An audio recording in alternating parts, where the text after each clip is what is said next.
بسم الله الرحمن الرحیم. څنګه چې تاسو ته پته ده چې د ګیس د لو پریشر ډېر لوی مسله جوړه شوې ده. یو خو لودشیډنګ کېږي او خالي 3 ټایمه ګیس ملاویږي او په هغې کې لو پریشر د وجې نه کورونو ته لوی تکلیف دی، خلکو ته لوی تکلیف دی. نو په هغې حوالې سره ما له وفدونه هم راغلي وو، هغوی هم راته دغه کړي وو، د پارټۍ مشرانو هم راسره دغه کړي دي، د ضلع تنظیم هم او زموږ نور مشران هم ټول راسره په دې باندې خبره کړې وه.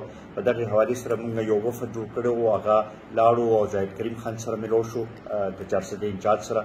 هغوی په دې کې ډېر کوآپریشن وکړو او خاص کر د اس ایم ایس چارسدہ، اس ایم ایس عمرزئی، اس ایم ایس رزړې او اس ایم ایس تنګي دې باره کې جی ایم صاحب ته خط ولیکلو.